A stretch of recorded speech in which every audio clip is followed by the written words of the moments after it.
She worked as a go-go dancer, stripper and glamour model. She's been a performance artist of masochistic tangos and twisted mambos, a ballroom dance teacher, a street arts choreographer and a punk rock drummer. She worked with Throbbing Gristle, Genesis P Orridge, Monte Cazzaza, Derek Jarman, and she was there right at the beginning of the formation of Adam and the Ants and the Monochrome Set. But more on that in a minute. Welcome to the Bureau of Lost Culture. I'm Stephen Coates, still on the trail of this elusive thing called counterculture. Thanks to our fellow explorers this month, Adrian, Pam, Palmer and Jimmy contributed to our wild endeavours. We appreciate you. Come and join them and us, bureauoflostculture.com, and you can egg us on in any way you can. So, gay London in the 70s, the Docklands and the derelict city, bedsit land, fetish wear, rubber miniskirts, Westwood and Mclaren, Jordan, the Sex Pistols, the Clash, the Roxy, the Rema Rema, Stuart Leslie Goddard, dancing striptease, memories, writing, and, yes, Adam and the Ants. They all appear in a wonderful book called 69 Exhibition Road, 12 true life tales from the Fag End of Punk performance, published by Strange Attractor Press. And I'm very pleased for this episode of the Bureau to welcome the author herself, Dorothy Max Prior. Welcome, Dorothy. Hello. I'm usually called Max, actually. You can call me Dorothy if you like. I don't really... Actually, that's one of my questions, why Max? But I'm going to save that for later. Okay. And you still call yourself a punk girl? Yeah, I did a thing for Punk Girl Diaries a while ago, and I thought, am I still a punk girl? Yeah. Once a punk, always a punk. I'm also a Catholic convent school girl, so once a Catholic, always a Catholic. Well, actually, I was taught by a priest, so we've got that in common. Well, I was in convent school education until I was 19, so I came out and became a stripper and a punk rock drummer. I noticed, yeah, you changed tune a bit. My mum, who's still a devout Catholic, of course, says there's no such thing as an ex-Catholic. There's just a lapsed Catholic. I tend to agree. Yeah, comes back on aeroplanes when they're doing funny things and turbulence and things. When you face death. Yeah. Holy Mary, Mother of God, you know. Max, the thing I didn't mention, of course, in that list of your achievements / past or present careers is the fact that you are an author as well, and you're the author of this 69 Exhibition Road, 12 true life tales from the Fag End of Punk, porn and performance. It's a terrific book, and as I was just saying to you before we started, it's a personal memoir, 12 Polaroids, I call them, I suppose, glimpses into the mid-70s. But I thought it's a great London book, and I thought we could start there, actually. Yeah, well, that's a good place to start, because that one of the reasons I wanted it to be called 69 Exhibition Road is partly because that frames the kind of time frame of the book is almost completely the time that I lived at that address, which is in South Kensington. So that was kind of 1976 to 1982.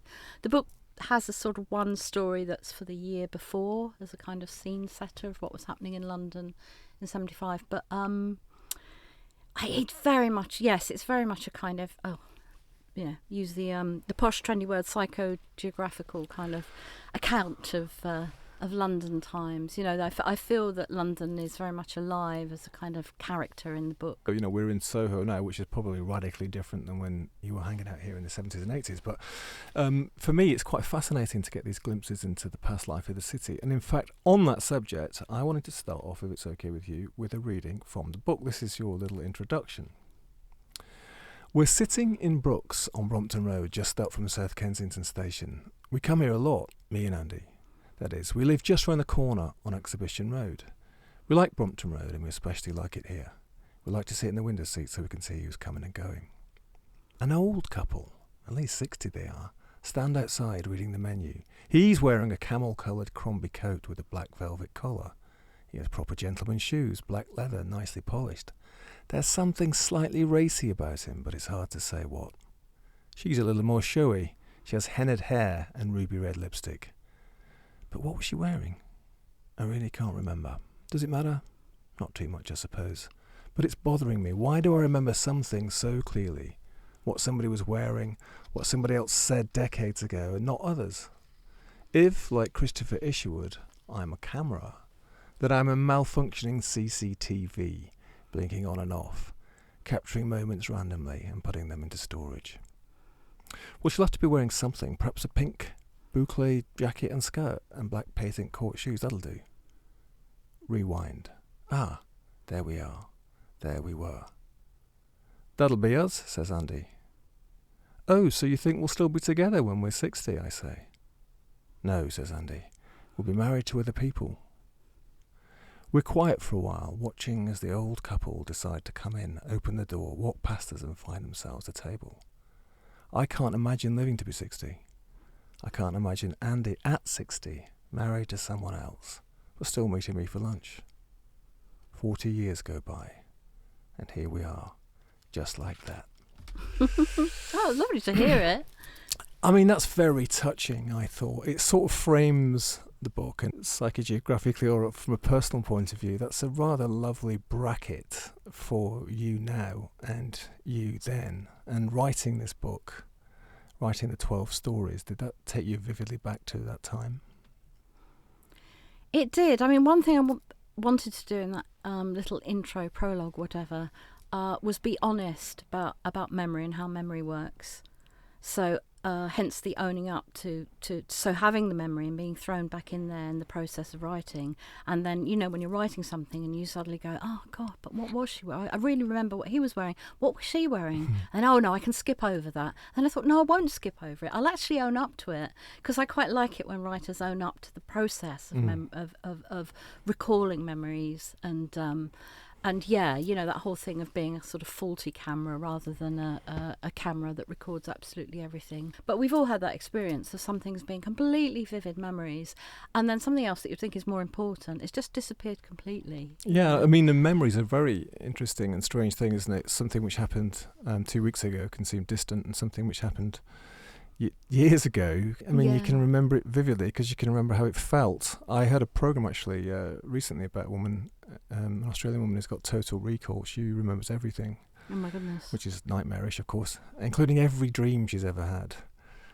That's totally scary. That's scary, totally, yeah. Really scary. But actually, she was obviously interested on the subject of memory, but she said that, you know, our emotions actually play a large part in how we remember, and we remember things differently depending on what emotional mood we're in now. But I thought it would have been nice to start, Max, with, you know, a description of this house, building 69 exhibition mode, but just get us to there. So just give us a lightning tour through your life up to the point of entering that door for the first time. You're a Londoner born and bred. I'm there, Londoner right? Born and bred, South London, yeah. Crystal Whereabouts? Palace. Crystal Palace, right. Gypsy Hill. Yeah.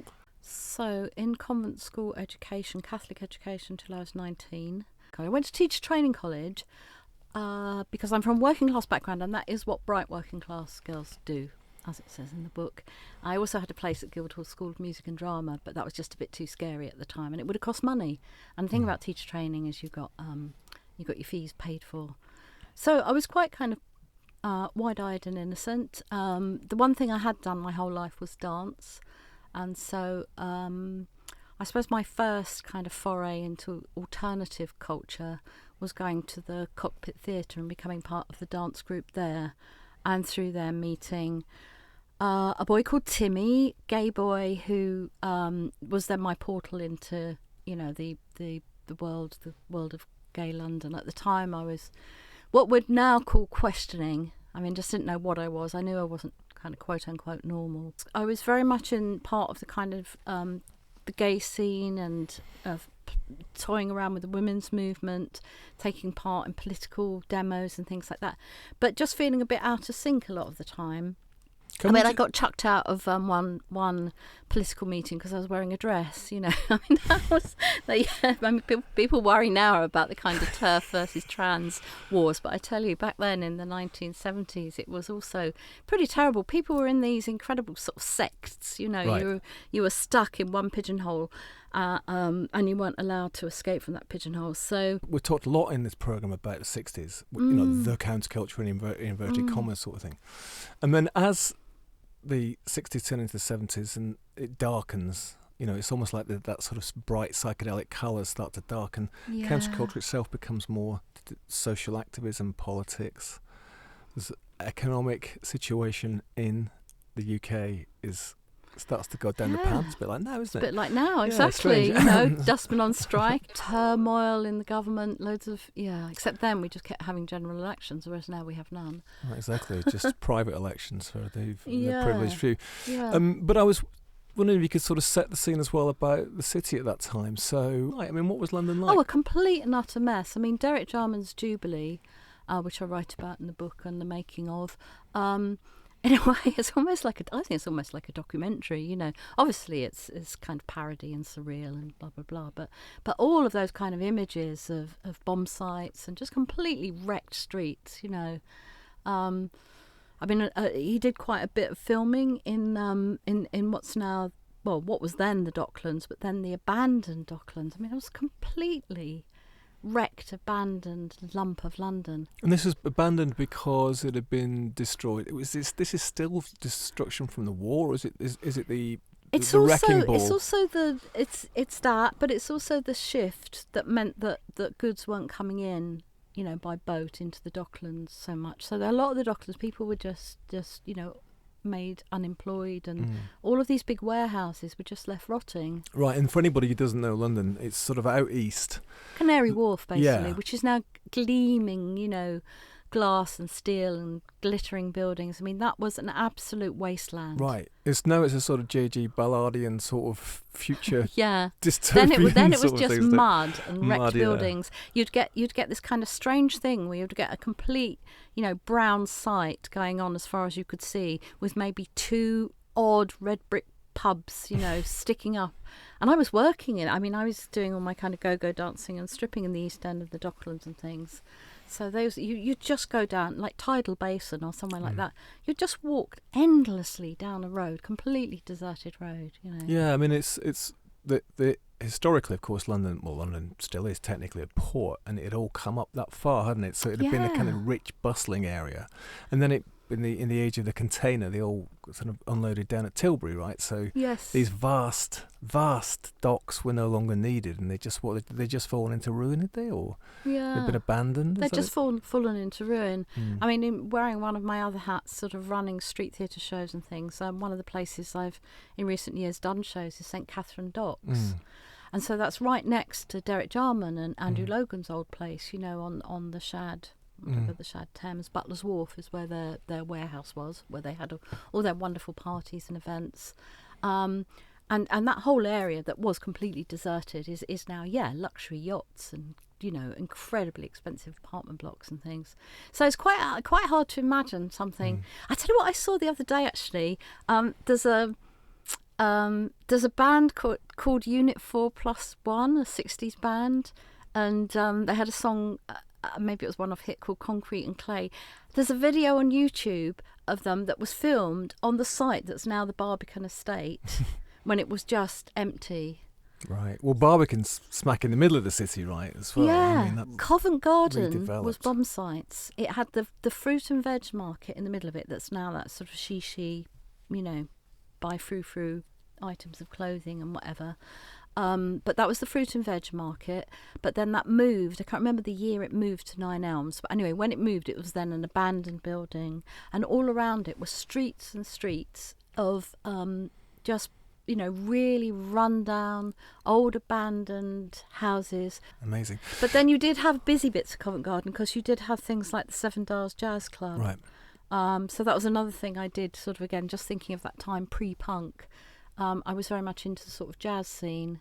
The Roxy as well, which you talk about. Yes, which I used to go to before it was the Roxy, because it was Shagorama's. Shagorama's. Was it a gay club or something? It was a gay club, yeah. Yeah. There was obviously loads of gay clubs, but the ones that were, places you went out to dance were Shagorama's, the Sombrero, that was also called Yours or Mine, which is on Kensington High Street. There was one called the Pink Pig that I think was Earl's Court. There was the Masquerade. There was a very old-fashioned one called the Embassy in Leicester Square, where you had to kind of knock on a door and be let in, and that was full of gentlemen of a certain age, very nicely attired in their suits, sipping their G&Ts and looking a little bit askance when a girl and a very camp boy, as Timmy was, come through the door. I'm using modern language here, but you'd identified, as it were, bisexual or queer or not quite sure. Yeah, we didn't use the word queer then. In fact, do you know what? The first person I know of to have used the word queer in anything other than just a sort of derogatory way, was Derek Jarman. Yeah, so there was this sort of growing You mean reclaimed thing, it as reclaiming a sort of... it, yeah. I identified as bisexual, massive Bowie fan, and what we might these days call questioning. I mean, just really, really completely unsure of what I was. And so you come out of that kind of Catholic girls' school background. Yeah, with lots of crushes on girls and little kind of sort of girlfriends rather than boyfriends in the teenage years. We haven't got time, obviously, to go into sort of history of gay London in the 70s here. I suppose in the 60s was probably the first time when young people could be sort of, in certain circles, be outwardly gay. Of course, it was still illegal. Still illegal, right? I mean, and then 1968, the Wolfenden Report, I think it was called, wasn't it? And when people now in queer politics are very clear about pointing out that 1968 didn't mean the end of discrimination. It just meant a change in the law that made sex between consenting male adults all right in certain circumstances. So it wasn't a complete carte blanche. You couldn't be in a shared flat, for example, because that then counted as a sort of gay brothel or something ridiculous. Wow. So that was all part of the very convoluted law. There were lots of restrictions. You could have an adult man, and at a time I think that was over 21. You could have sex with another consenting male, but you had to be in a completely private place. So if, if we were sharing a flat, and you were gay and you brought a boyfriend back, you could be prosecuted for that. I know, it's unbelievable. I can't remember when that changed, but it took years and years for there's just incremental changes. So, and we're still talking in the late 60s and early 1970s, we're still talking about a culture in which it's just so socially unacceptable in most normal circles to be gay. But in the underground, let's call it that, it was kind of okay. It was starting to become... It was, although you have this kind of weird... separation of different clans. Sort of, we're swirling around, and we've got the sort of city in the early 70s as this slightly dystopian in some ways, this kind of, somewhat ruined and social deprivation.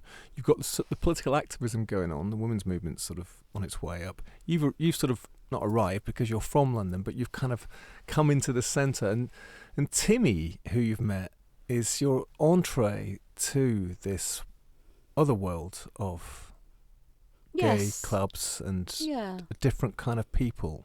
Yeah, he was just like, somebody I hadn't ever encountered before. Although, of course, he looked a lot like David Bowie, so that was fantastic. Hennaed hair, scraggy fur coat, silver platform shoes, makeup, long eyelashes, painted fingernails, all of that. Quite beautiful. Very beautiful, very lovely. Everybody I knew fell in love with him, male and female. Couldn't take him anywhere, basically. We're heading, southwest central towards Exhibition Road, and the sort of fascinating thing in terms of what we've already said, but in terms of this particular street, Londoners will probably know it and tourists, because it's right opposite it's on the Science Museum, right? It's got to be one of the poshest streets in town in a way. The buildings are grand. They always were grand, right? I mean, they were, but that little row of buildings, which is actually called Prince's Gate, but we never actually used that on letters or anything. We always just put 69 Exhibition Road. But the row of buildings I'm talking about is next to the Mormon Cathedral, opposite. Where that tunnel comes out. Yeah, the strange tunnel from the tube station. Yes. So just where that comes out, right opposite there is 69, 70, 71. And very posh now. But at the time, completely run down. To listeners, you can't, if you're not from London, you can't understand possibly how much different that place is now. And of course, many parts of, say, Notting Hill, which are now uber posh, the Rackman, the famous kind of like slum landlord, the houses that he had. Again, they were these grand Portland stone-faced buildings with porticos and columns. So they'd obviously been very grand in the past. Yeah. And then they'd fallen into disrepute, and then it had become part of this, they'd become part of this so-called bedsit land. Now, I was just asking Adrian before you came, it's like, do bedsits even exist anymore? I mean, a bedsit they don't call them that anymore. Right. They're called luxury studio apartments. Because, I mean, a bedsit, it's one room, is it? It's one room, and you had a tiny cooker in the corner. So I mean, it took me decades to learn how to bake a potato, although I was very good at, Because chili con carne it's or just the whatever. rings. It's just the ring, rings and the electric tiny rings. little grill. So it's like a baby belling type thing. So that'd be in the corner. Shared bathroom. So you didn't even have your own bathroom. You didn't have your own water. No. So you had to, if you were cooking even, you had to go out to the down bathroom. the hall, And you'd share with like 5, 6 others. We were on the top floor, Andy and I. One time I lived in 3 different rooms in that house. There was one that I wasn't actually paying rent in. I was just living on somebody's floor. The wonderful German Monica, as I call her in the book, who's actually the reason I ended up in the house. And that was room 1. Room 2 was a little room in the basement with lots of mice next to the coal cellar. You said that full of pizza boxes. Didn't even have a cooker in there, one, so no, you had to go and get pizzas. In that room there was no cooking. So when you went, you and Andy ended up on the top floor. That was really deluxe. That was we'd gone really up market. We'd gone up like 5 flights of stairs. So we're on the top floor, and the top floor was shared. There was only one other room. This poor woman called Michelle who had to share the bathroom with us. Our bathroom was full of my exotic dancing clothes and my sort of things like my sex pink rubber miniskirt and my sex as in the shop. Sex as in the shop. Westwood, yeah. And also sex as in the sort of black kind of thigh high leggings and gloves and fetish wear and things like that. Andy's, which is not the sort of thing you want to see first thing in the morning, is it? Well, no, it some belongs to somebody else. Yeah. And then there was all the sort of things like the t-shirts, because Andy was in the first lineup of the Ants, Adam and the Ants, and Jordan was managing at the time, so Jordan was getting him lots of t-shirts. So we had all those infamous t-shirts hanging up in the bathroom as well.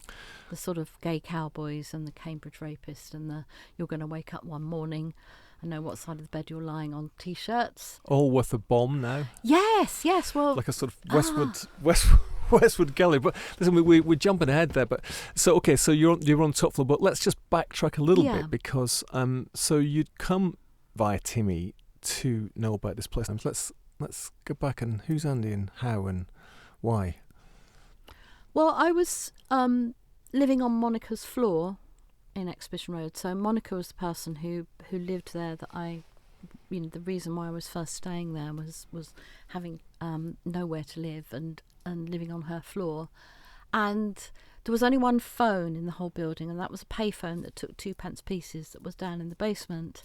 So I was going down to the basement to use the phone, and I came across 2 young men, boys really, down there, and one of them said to me, "Excuse me, do you happen to know somebody called Monica who lives here?" So I of course took them back upstairs with me, and Monica made them a cup of tea, and we all got chatting. It turned out that they had formed a band, and Monica was one of the singers in their band, and they were fanatical Velvet Underground fans, and so Andy Warren, and the other boy was Bid, who's Bid from the Monochrome Set. So this band had 3 singers at various points, depending on what day of the week it was. One of those singers was Bid, another was Monica, who of course they got in because she had a very deep, so German voice. She was the Nico. She was the Nico, exactly. Right, yeah. And then the other singer was this very shy boy called Stuart, with glasses and a lumberjack shirt, who'd previously formed a band called the B-Sides with Andy, and then he'd disappeared mysteriously, and then he came back, and when he came back he decided that he was going to change his name to Adam and form a band called the Ants. So this sort of nascent band. Oh, and the reason I was a drummer is that Andy... Well, you say this in the book. I love this bit because Andy says to you, "Do you want to play drums?" And you say, "I've never played drums." And he said, "That's okay." And you said, "I haven't got a drum kit." "That's okay." Yeah. That's all right. You've never played drums. You've got a kit. Punk rock. That was the era, right? That was the era. Because you had the permission. attitude. And I'm like, well, okay. You had the the attitude, thing was, right? I was a dancer, so rhythm Right. was something that was of interest to me and was important to me. So if somebody said, "Would you like to be the bass player? Would you like to be the guitarist?" I probably might have resisted a bit more strongly. But drummer seemed more kind of kin to dancing. Yeah, so that was it. And then when I went along for the first rehearsal with this group of people that became ultimately became the members of the Ants, the Monochrome Set, in various different constellations that kept swapping round for the first year or two. Andy just introduced me to the other people in the room as Max. And I'm just like, that's not my name, but it stuck. So you were known as Dorothy up to that point, were you? Well, yeah, Dorothy was my given name. So yeah, I was, And then Max because. Well, that's it. He won't tell me. Max because I don't know. I mean, our favourite character in The Night Porter, Dirk Bogart's, is called Max. Could be that. Right. Could be because I had a Pearl Max Wind drum kit, but I think I was called Max before the drum kit arrived. Don't know. So that stuck. It's just stuck. Yeah. Nobody will answer me when I ask them why I was called Max. I think sort of Andy and Bid are probably the only people that might have an answer, and they've probably forgotten. But you and Andy became an item, right? Yes. Yeah, in our funny, slightly queer sort of way. Stuart, now, Adam, befriends you, doesn't he? And you become his confidant, sort of almost muse in a way. Doesn't he try and lure Andy away from Bid? So at the beginning, we've got, as I say, we had these kind of three singers. Then Monica got dropped pretty quickly, I think, because she really, really, really couldn't sing. It's not just that she was a bit out of tune like Nico. I think, it's a definite no-no. So now we're down to two singers. And they're just both singer-songwriters. We've got completely different sorts of songs that they're bringing into the rehearsal room, for completely different approaches to things, and got a completely different vision of what they want to do. So I suppose it wasn't going to last. So Stuart disappeared. Well, we know now that he was in hospital, but we know now that he's been diagnosed with bipolar, and we know now that he had anorexia. Nobody talked about these sort of things at the time. He just had these mysterious disappearances. So at one point when he hadn't been around for a couple of months, me and Andy and Bid were rehearsing together kind of fairly regularly, and getting together a kind of set of songs. And we were just about to do a gig at the ICA. So I was working at the ICA, and I managed to get us a slot in the cafe, which is normally for acoustic, guitarists and things. So I got us a slot there. And then everything kind of went topsy-turvy a week or two before, because Adam just suddenly reappeared, started phoning me nightly on that payphone in the basement. You said he was on the phone for hours each day, right? Just completely ideas past you. Just talking non-stop, and it all sounded so nonsensical. It all sounded so fantastical, because he'd just be saying that he was going to completely reinvent himself. He was going to be like a kind of Clark Kent to Superman. He was going to throw off this sick and feeble, persona. He was going to change into remake himself, and that's why he was going to call himself Adam. He was going to be the first man, a new man. He was going to get rid of his whole past, and he was going to make himself into a superstar, and all the little girls would be wetting themselves with excitement, and he'd play stadiums, and he'd be the biggest pop star in the world. And you just listen to all this from this very, very nervous and shaky and, to be honest, rather mentally unstable person, and you just go, yeah. I love this bit. You said, today's call, he's talking 19 to the dozen, speeding almost. I know he's not actually speeding because he never ever takes drugs. He doesn't even drink or smoke. Don't drink, don't smoke. What do you do? Yeah. But he sounds like he is. He hardly draws breath. The ideas come so thick and fast. Adam, he's just decided on Adam Ant. The band will be called the Ants, like the Beatles, except the Ants.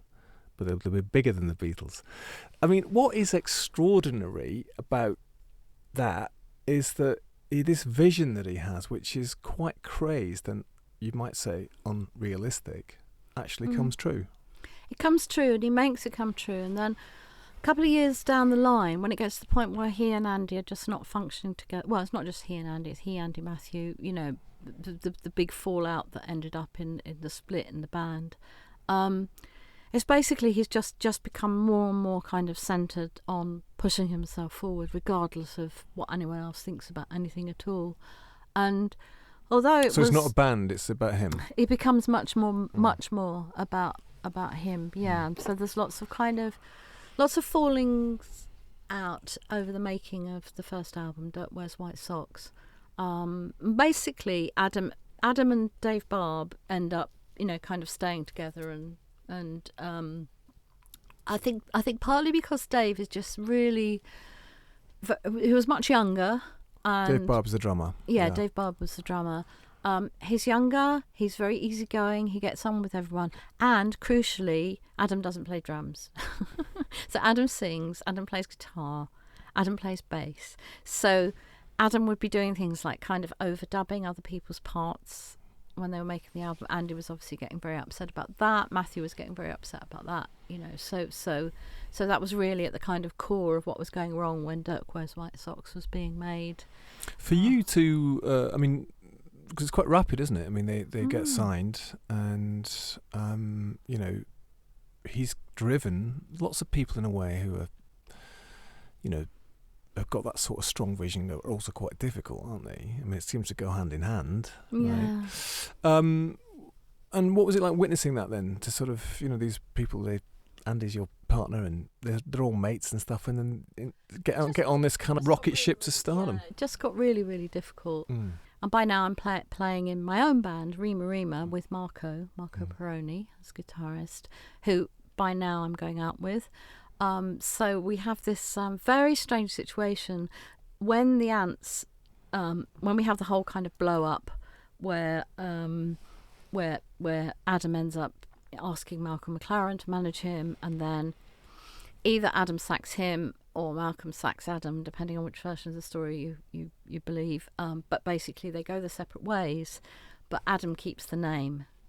So Malcolm has the band, so he's got Dave and Matthew, Lee Gorman on bass, and Adam turns up at Marco's house in Harrow with this plea that Marco joins up with him. So again, I mean, you know, it's that same situation again, just as it was before with you know, you've got to persuade Andy to leave Bid and to kind of that he really, really needs to come and kind of play bass for me, and now we've got the you know, Marco's really got to join up with me. So which he did. Which he did, and the rest is history, and because then they did, you know, conquer the world, yeah. right? And I mean, that is, you know, to have that sort of vision and see it through is quite something, isn't it? It is. And the thing that I always go back to is that although I got very cross about a lot of things at the time, if you go right back to those very first conversations in that sort of basement on that payphone in Exhibition Road, he said that's what he wanted to do. This is a sidebar, another reading from Dorothy Max Prior's book. I've long since ceased to be muse or confidant. My constant defence of Andy and my close friendship with Matthew have made me persona non grata. Plus, I have a complete inability to hold my tongue and just blurt out what I think without being asked, which doesn't help. Adam stays close to Dave Barb, who is now his one ally in the band. Dave's an easygoing sort who stays friends with everyone involved, and of course, Adam needs Dave more than he needs Andy or Matthew. Adam plays guitar and bass, and therefore can, and often does, a bone of contention, redo guitar and bass parts when recording. But he needs a drummer to make an album. I don't go to any of the recording sessions, and at gigs my conversations with Adam are strained. At one point, I'm banned from backstage for some small misdemeanour, I forget what. It would seem that Adam now wants to remove anyone from his life who knew him as the shy and retiring Stuart. His wife, Carol, who naturally changed her name to Eve, has been out of the picture for a long time. Keen to keep up in the open marriage stakes, he had a number of liaisons, including one in the bathroom with former Sex Pistols Glenn Matlock, which inspired the Ants song's Bathroom Function. Sauce for the goose. With hindsight, a marvellous thing. It's obvious that Adam's all-or-nothing love-hate relationship with people who once he's decided are against him are pushed aside ruthlessly. It's a red flag warning for bipolar disorder, which he's eventually diagnosed with, having also suffered from anorexia and nervous breakdown as a teenager. On one occasion, not long before the Ants are formed, Adam is the only visitor allowed in during one of his regular hospital stays. But at the time, the dots aren't joined up, and it's just seen as Adam being Adam, vacillating between being completely engaging and adorable and being a total cunt. Excuse my French. He drives me mad, and I don't want anything to do with him most of the time. But when he's on stage, I forgive him for everything, and I'm as besotted as any of the Ant fans. Aye, there's the rub. On stage he becomes his perfect self, a creation that's more real than anything real life can offer. He became what he really wanted to be. Yeah. The other stuff, was just stepping stones. He was always very clear that he wanted the biggest. He wanted the biggest, prize of all. And of course he's been troubled by mental health issues since, hasn't he? It's just always been there, Yeah. I think now we've just got a much better understanding of these sort of things. Are you still in touch? I'm not, no. I was indirectly through Jordan, but Jordan's died now, so... This is really post-punk, isn't it, right? I mean, it's coming out of punk, isn't it? Yeah, to me, the Ants, the Banshees are second wave. Right. And you say in the book, and in fact, when Andrew Zazerski and Susan were here, they were saying the same thing. They ran the Roxy, famously 100 Nights at the Roxy in its first incarnation.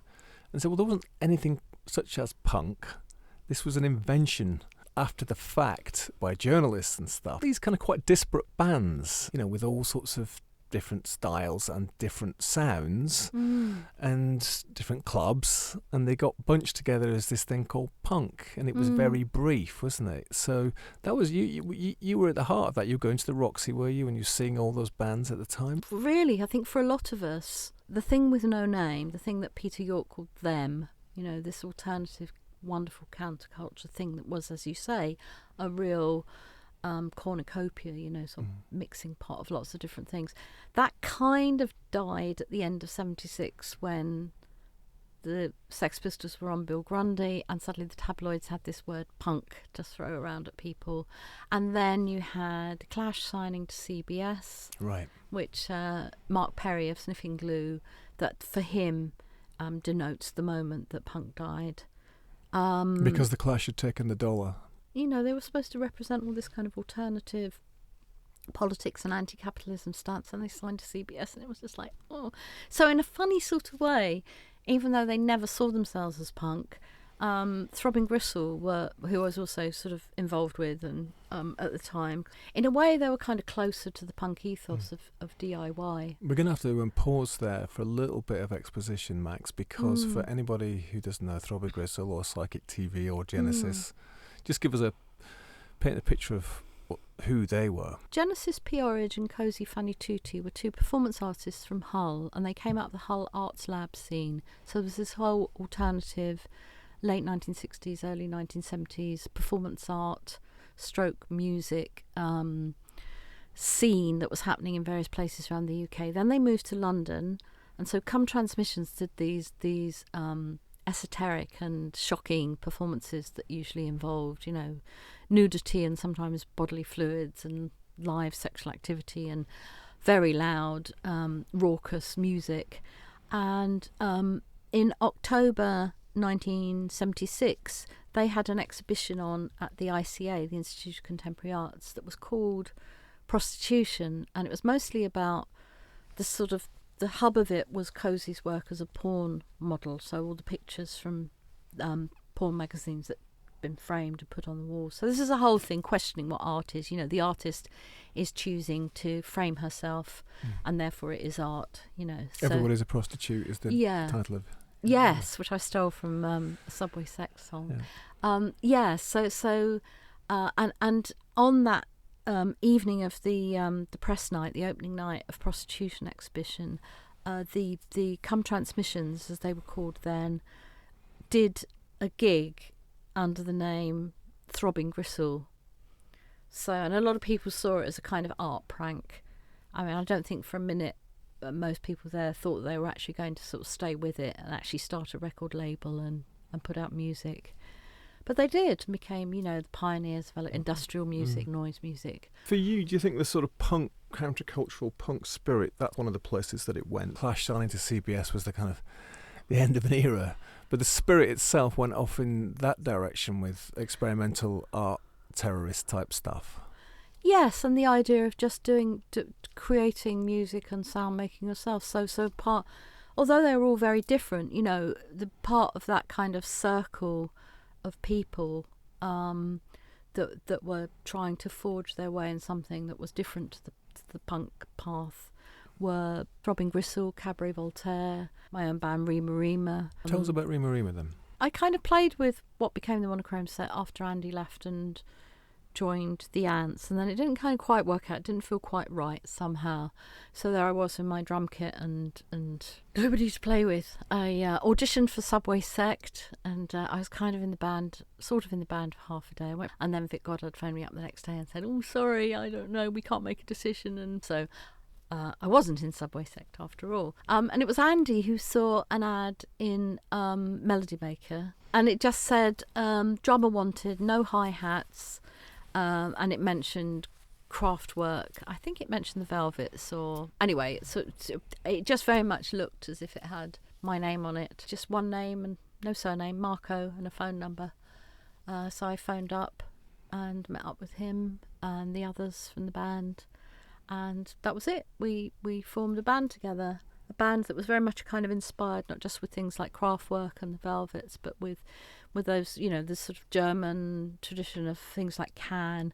And we also really liked a lot of kind of funk and we're going to hear a track by Rema Rema. Yeah, so this is off the Wheel in the Roses, the first and only EP that we made for 4AD. We were the first signing for 4AD, and so this is the track came first, the band name came later. We couldn't think what to call ourselves, so we called ourselves Rema Rema.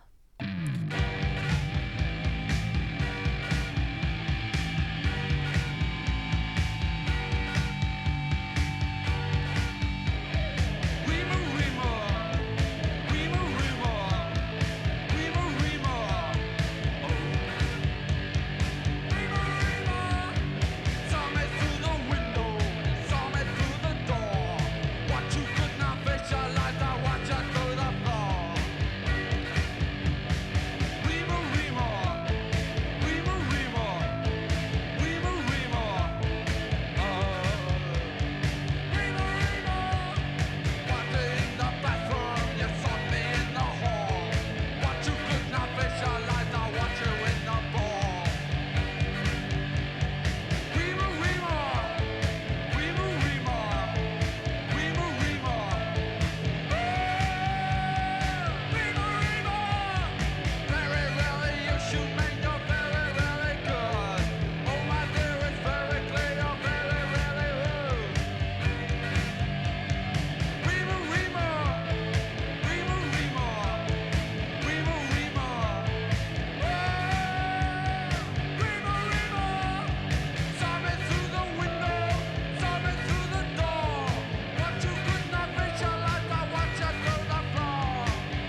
Great stuff. Right, so Sex Pistols have gone off doing their thing, and you had some interaction with them. Tell us a little bit about that. The Sex Pistols I first came across through a friend called Ted Polhemus. I was working with Ted at the ICA. Ted was friends with Malcolm McLaren and Vivian Westwood. And the way Ted put it to me was that Malcolm had this new project, kind of like an art project, and he'd got together this sort of bunch of kids that hang around in the shop, and had sort of made them into a band, but they couldn't play, like an art prank sort of thing, situationist joke. So that's how it was presented to me. And then I went along to see them at the Babaloo Club on the Finchley Road, and I was really taken with them. I mean, they were kind of a complete mess, but were musically kind of interesting. They weren't. I didn't kind of concur with this idea that it was just an art joke. I just thought they were sort of, because I really liked all the stuff kind of American, garage band, messy psychedelia sort of stuff, and they reminded me a bit of that. Would have been spring 1976. I mean, they were so short-lived as well, weren't they? I mean, in a way. It's weird, isn't it? Yeah. I didn't go and see them that many times. I think I only saw them about 3 times. The Babaloo Club, the 100 Club. It's not like I became an absolute avid fan, and because I'd sort of discovered Patti Smith, and then we have sort of Jonathan Richman and all the kind of Americans, So all of that was bubbling up, and also you sort of interact, or you sort of weave through Westwood and Mclaren, don't you? I hardly ever spoke to Malcolm. I kind of knew Vivian a little bit, and we all went to Louise's, this club, sort of lesbian supper club, on a Friday night. People dancing to Diana Ross records, just dressing up, socialising. But I suppose it was this whole kind of crossover thing between the gay clubs and disco and dancing. Obviously, runs through your whole life, doesn't it? And I mean, you've taught ballroom dancing. That's quite a long way from sort of the mosh pit at a Sex Pistols gig, isn't it? As well, and I mean, and you also became a cabaret dancer. I think you described it as, you said it probably called burlesque now, and in those East End clubs. Tell us a bit about that. Well, that was another connection that happened through Ted and Lynn, because Lynn was working for this agency called Gemini, and I was bemoaning the fact that I didn't have any money, sort of earning some pittance at the ICA, doing an occasional bit of glamour modelling, but it's all sort of really, there wasn't very much money coming in. And then there was this suggestion that, as I was a dancer anyway, maybe I'd like to try go-go dancing. So I did. I'm not actually sure what it is. I mean, we haven't got room in here to demonstrate. But what is go-go dancing then? Oh, one of my favourite places to work was the Chelsea Drugstore, which was music boutique in Clockwork Orange. Okay. Yeah, so Chelsea Drugstore was a really famous discotheque with flashing lights, and actually had podiums that you got up on and danced. So go-go dancing, late 60s, early 70s, and still into the mid 70s in some venues like the Drugstore. Kind of, I'll do a bit of a demo. Excellent. I'm just doing this kind of flinging my hair from side to side. You basically had a tiny little stage, a podium, and you wore white kinky boots and either a sort of, turquoise bikini, or maybe something in lame or lurex.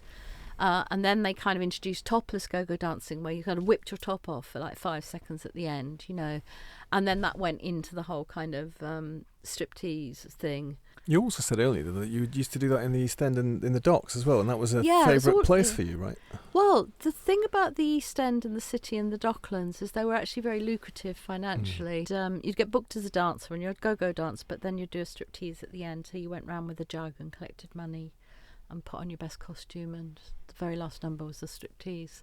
But and you'd get fivers in the jug and all sorts. So it was a lot of money then. You'd sort of make my rent 3 times over in one afternoon. Right. Yeah. I mean, this is all supporting your kind of artistic, theatrical endeavours. Just made everything much easier. Really, never had to worry about money. Right, and the city itself was a lot cheaper place to live then, right? You could survive. You could live in central London, or in this case, in South Kensington, and survive on not very much, right? Andy and I never considered anything outside of the Circle Line to be London, I mean, he came from Balham and I came from Gypsy Hill, and we both saw that as like not really London. I mean, when I was growing up in Gypsy Hill, Crystal Palace, we used to talk about going up to London, I mean, now people, Crystal Palace, Gypsy Hill, Streatham, all those areas, they'd be considered sort of central, really.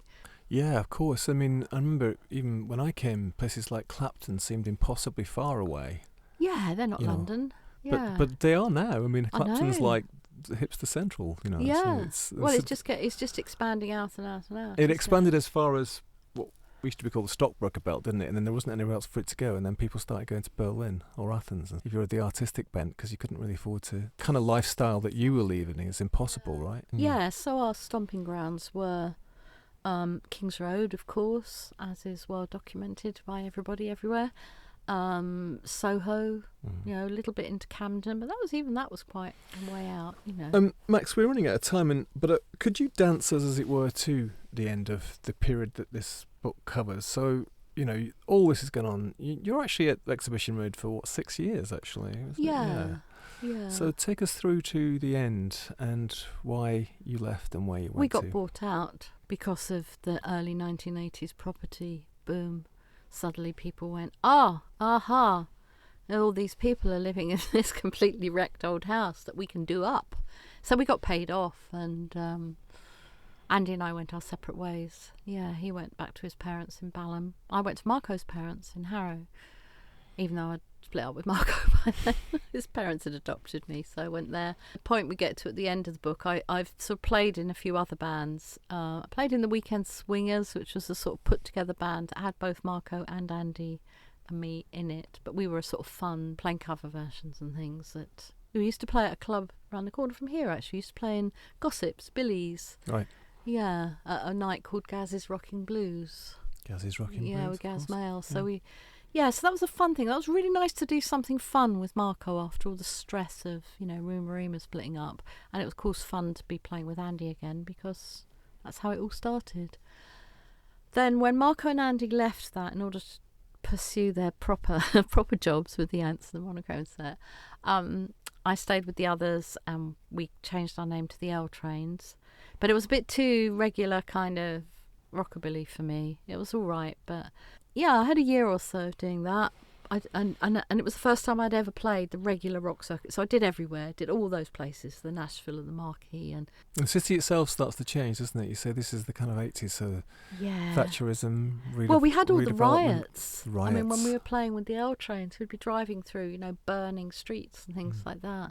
I'd sort of discovered green politics by then. I'd gone from the sort of anarchy and war, sort of stuff into really enjoying things like Schumacher's Small is Beautiful and, all that kind of thing. Yeah. So it's still countercultural, but the counterculture is just shifting, shifting, and it evolved, doesn't it, through the 80s? Yeah, and, so I was definitely shifting. Yeah. And Michael Moorcock, who I interviewed, he put some. Him and Alan Moore actually put sort of they call it the end of the counterculture, which I don't think is quite right, but in a way that particular incarnation of it was sort of put to death by the 80s and the kind of Thatcherism and all that sort of stuff. And of course it's not quite true, because after that there's rave culture and there's always a counterculture. I mean, so many people now say, it's not like it was and there's nothing going on, and you kind of go, well, it's just shifted and you wouldn't know about it. You're 60, you're right. Know about it. How would you know about it? Yeah, we say that time and time again here. It's going on, and it's going on slightly out of sight. That's why it's called the underground. But Max, so this book is a picaresque Dame Quixote. I quite like that, Dame Quixote. Dame Quixote. Yeah, picaresque is a nice word. Yeah, 12 Polaroids from the 70s. I recommend it to listeners to hear more of Max's adventures in. You called it the fag end of punk. I suppose that's probably quite good at it, porn and performance. And looking back, of course, I mean, did the writing the book make it all much more vivid again for you? It did. It's an odd process, isn't it? There's something I refer to a number of times in the book, is this when looking at the photo actually kills the memory. Because the photo takes over from the memory. The photo freezes the memory. And similarly with writing about things, you now, in your head anyway, you've pigeonholed that as the truth. That's how it was. It's quite interesting, actually. After I'd written it, I found some very old diary entries, and it was a completely different me writing those diary entries. I know it's like you're very one is very different on every day of the week kind of thing. But it was kind of like, it was quite kind of depressive, Valium-taking 21-year-old, you know. That was just like how I was for a couple of months, I think. But it just like that, I'd wiped that bit out of my memory. That didn't come into this book at all.